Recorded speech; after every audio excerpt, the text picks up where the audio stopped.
Kalau kalian sering dengar cerita-cerita soal kartel Meksiko, pasti tahu dong drama yang selalu ngikutin mereka ya kan? Kali ini gue bakal bahas soal nasib tragis Edgar Guzman Lopez, yaitu putra sulung dari El Chapo. Dan emangnya apa sih yang dia lakuin sampai nasibnya nanti berujung tragis kayak gitu?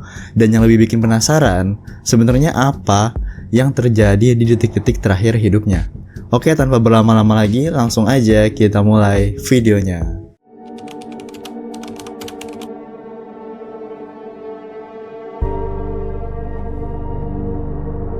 Oke, jadi kartel Sinaloa nih sering banget dibilang sebagai kartel narkoba terbesar dan paling gila di dunia. Jaringannya tuh bener-bener luas banget, bahkan sampai skala global gitu ya. Dan tiap tahun itu mereka bisa ngasilin miliaran dolar dari bisnis narkoba mereka. Nah, untuk nerusin empire segila itu, pastinya El Chapo butuh yang namanya pewaris dong. Dan pilihannya itu jatuh ke anak kesayangannya, yaitu Edgar Guzman Lopez, yang lahir tanggal 30 Mei 1986.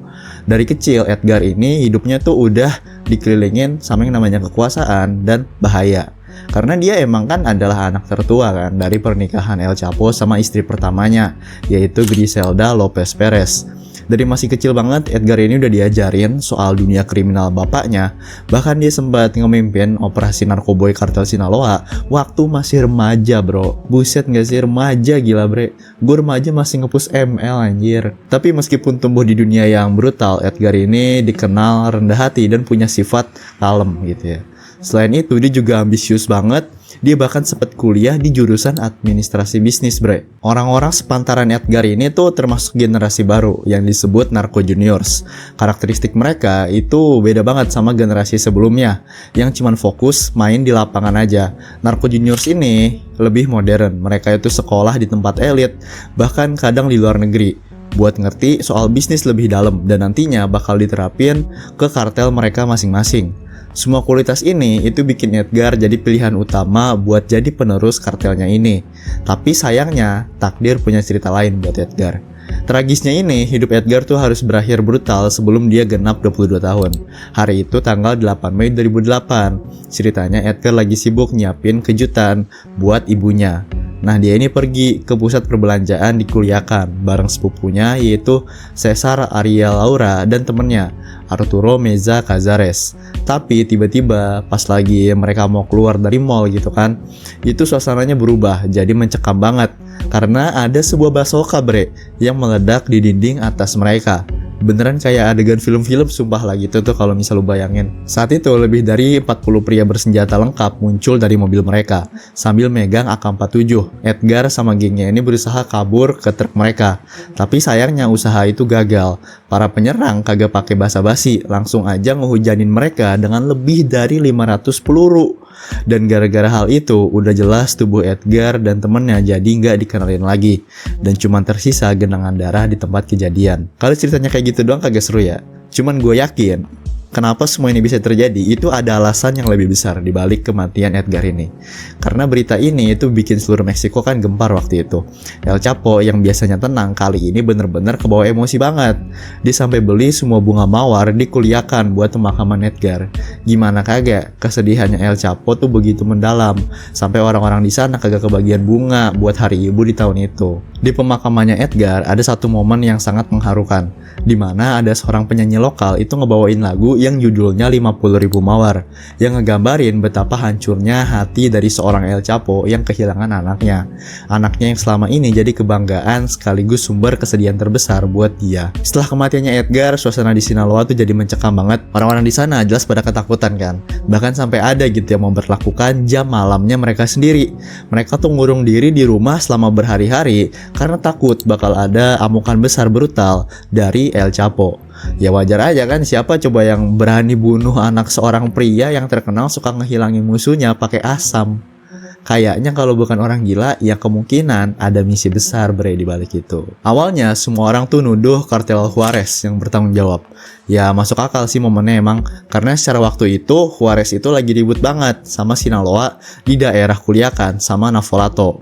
Tapi ada plot twist bre. Frida Munoz Roman yang kagak lain adalah istrinya Edgar waktu itu tiba-tiba buka suara. Dia bilang pelaku sebenarnya itu adalah pembunuh bayaran yang punya koneksi sama Beltran Leyva bersaudara. Nah, di sini makin seru nih. Gue jadi bertanya-tanya kan, siapa sih Beltran Leyva ini? Dan kenapa mereka mau ngebunuh anaknya El Chapo? Jadi gini, Beltran Leyva bersaudara itu terdiri dari Hector, Alfredo, sama Arturo. Mereka ini dulunya tuh kerja bareng El Chapo, jadi semacam kayak partner in crime-nya lah. Bahkan waktu El Chapo ditahan di penjara keamanan maksimum, mereka yang ngebantu ngejamin hidupnya di dalam penjara tetap nyaman banget. Tapi ya namanya dunia kartel kagak ada yang bener-bener loyal. Apalagi kalau bukan dari kartel yang sama kan. Semuanya ini digerakin oleh kepentingan masing-masing. Awal 2008, Alfredo, salah satu dari mereka, itu ditangkap aparat. Dan reaksinya Arturo, yang juga adalah saudaranya dari Alfredo ya, yang tadi salah satu orang-orangan Beltran Leyva, dia ini langsung nuduh El Chapo yang ngejual saudaranya ini ke polisi. Dari situ hubungan mereka pecah total lah. Arturo dan saudara-saudaranya keluar dari aliansi kartel Sinaloa dan bikin organisasi dianya sendiri.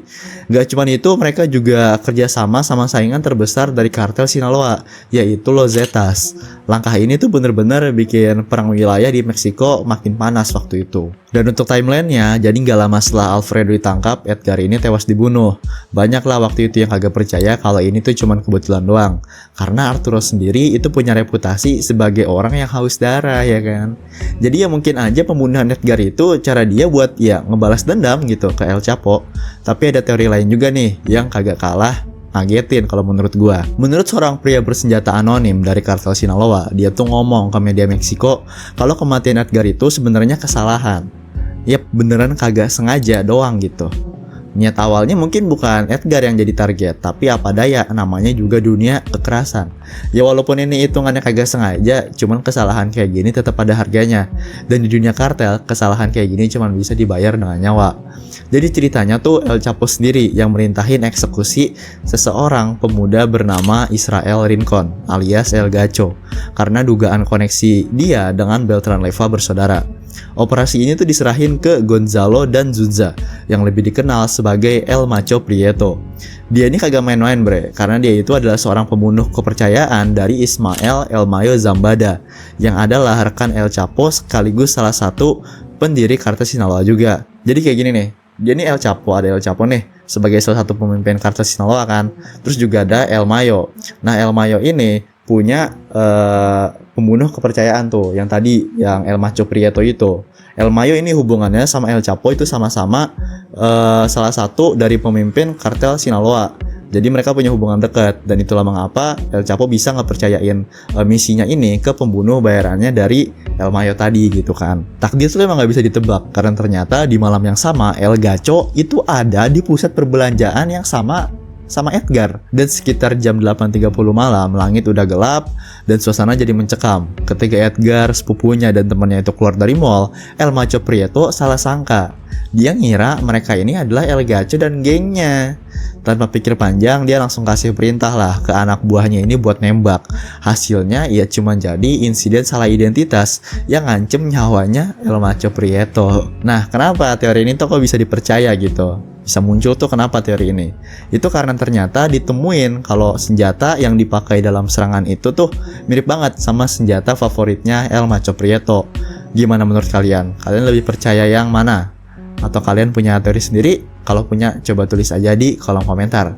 Dan sekarang bayangin coba gimana perasaan El Chapo waktu dia sadar kalau kematian anaknya ini adalah akibat dari perintah dia sendiri. Mungkin ini jadi momen terberat gitu dalam hidupnya.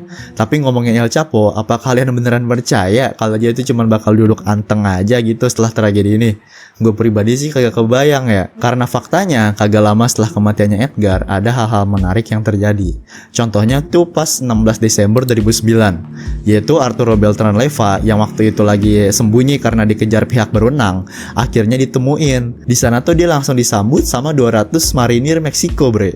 Terus juga helikopter angkatan laut dan 2 tank kecil. Baku tembak sama Arturo ini berlangsung selama 4 jam dan pada akhirnya Arturo tewas dengan tubuh penuh luka. Ya bisa aja sih ini kan cuman kebetulan gitu ya, bukan gara-gara El Chapo. Tapi tunggu dulu, untuk El Macho Prieto yang kabarnya itu beberapa tahun kemudian, tepatnya 18 Desember 2013, ada operasi besar-besaran yang ngelibatin ratusan marinir dan polisi federal yang diluncurin buat nangkep dia. Setelah nemuin tempat persembunyiannya El Macho, mereka tuh langsung nembakin ratusan peluru ke arahnya. Baku tembak ini berlangsung berjam-jam dan akhirnya El Macho pun tewas. Aneh kagak sih, dua orang yang punya kaitan sama kematian Edgar itu mati dengan cara yang mirip banget. Kayak kebetulan kah atau mungkin ini tuh udah diatur gitu, udah disetting sama El Chapo. Kalau dipikir-pikir El Chapo emang punya koneksi yang dalam banget kan emang di kepolisian Meksiko. Jadi bisa aja dia milih buat balas dendam lewat ya jalur belakang tanpa harus ngotorin tangannya sendiri. Gimana menurut kalian? Apakah ini cara dia buat ngebayar rasa bersalah atas kematian Edgar? Atau ini cuma teori liar belaka? Nah itu dia cerita kita kali ini bre. Seru, menegangkan, dan penuh intrik sih menurut gua. Kalau kalian punya teori sendiri ya soal apa yang sebenarnya terjadi, itu bisa tulis aja di kolom komentar. Dan jangan lupa juga buat like, share, dan subscribe biar gue bisa terus ngasih kalian cerita-cerita kayak gini. Sampai jumpa lagi di video berikutnya. Dadah!